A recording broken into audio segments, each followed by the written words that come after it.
Okay, so now we're going to learn about the stroke panel. The stroke panel can be used to create a lot of different things, a lot of different variety of shapes that you're already creating. So right now I'm just going to start out with a white circle with a black stroke. I'm gonna open this stroke panel and pull it out here so that we can look at it in more depth. Okay, I'm going to increase the stroke. So here's how I can do that.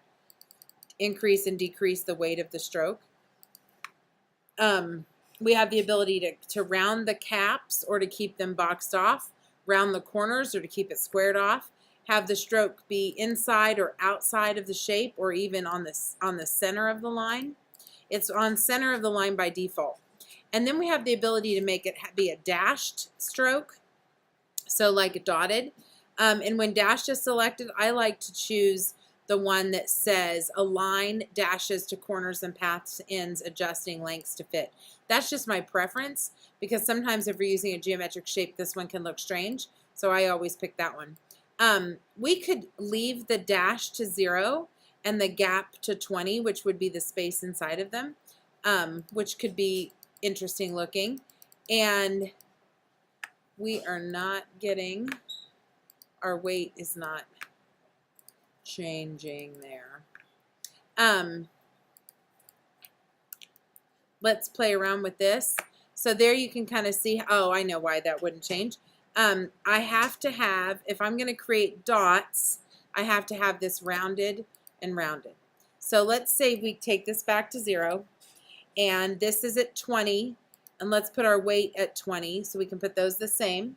And in there I'm rounded and rounded, so now we have a dotted line. Instead of just a dash line, we actually have the ability to make it a dotted line.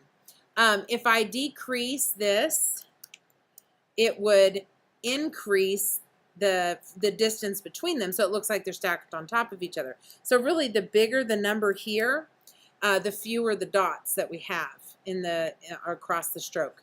And of course, if we have fewer dots, they can be thicker or they can be thinner. So you can see there's a lot of options with this. A lot can be done, and this doesn't just have to be applied to a circle. This could be applied to a rectangle. This could be applied to a polygon. This could be applied to anything.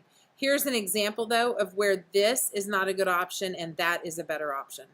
Okay, so right there you could see that you really want to be on the align dashes to corners. Okay, so back to align dashes to corners, and it just makes it look better. So this is an example, a way to do that. Let's go back and see how we could apply this concept to this circle. So we've got white fill, black stroke, and the black stroke becomes these dots. And I've capped, the caps are rounded, the corners are rounded. The stroke is aligned to the middle, but it has to be when these are rounded, and that's fine. Let's put our weight at 32. We've got 0 dash points, but we've got 40 points for the gap, and it is aligned to the corners, okay? One thing that we can do that would be pretty interesting, this is selected, we're gonna copy it, Command-C, paste it, Command-F, and then we're gonna flip this. So this makes the black fill and the white stroke. Well, now I'm gonna drop the size of the second dot, the dots from the second circle, and you can see the effect that I get. So these are actually 2 circles together, so I could Command-G to group them, but that makes for a pretty interesting shape that could be utilized in a sugar skull, could be utilized in a design, could be utilized anywhere. So that is one way to apply this.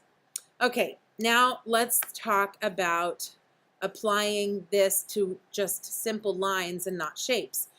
We need to talk more about the pen tool, but if you've seen the video on that or not, regardless, here's your pen tool. We're going to click, then we're going to come over here and click and drag, and then we're going to come over here and click, we're going to click and drag, and then we can click over here. Now obviously that goes off the end of the paper. You need to hit the letter V to convert it.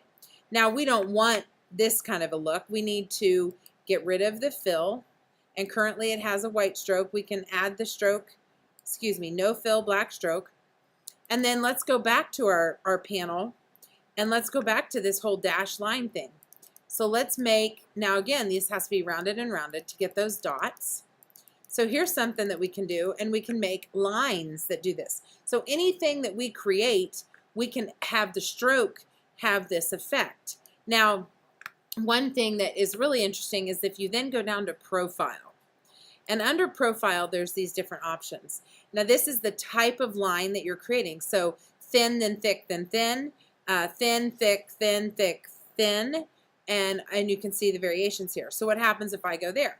Well, then we can see it starts out small, it gets larger, and then it ends small, which makes for a pretty cool appearance.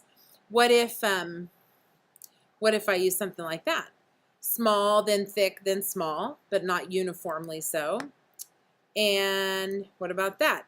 That's really just putting it on the top of the line, but it is also starting out thin, getting thick, and then back to thin, or even that.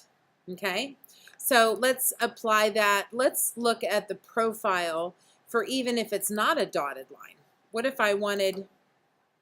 What if I just wanted?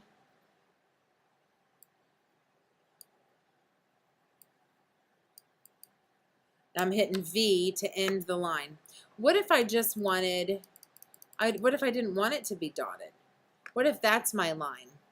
But I could go here, and then it starts out thin and it ends thick, and it's rounded on the ends. Okay, or I could go and make one line, hit V to convert it, and again, I could do something like that. And it would get thicker just on one side.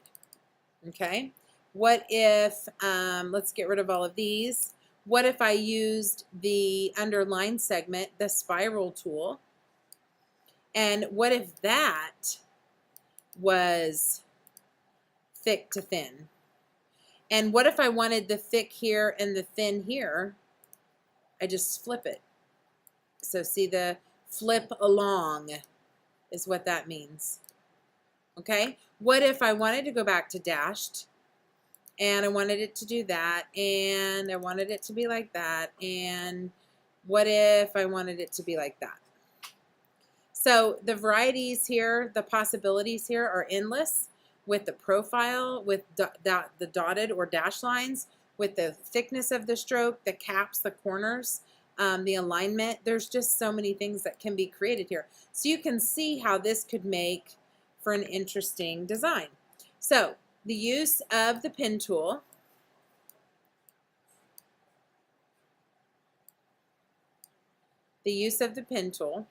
hitting V, adding whatever kind of stroke you want.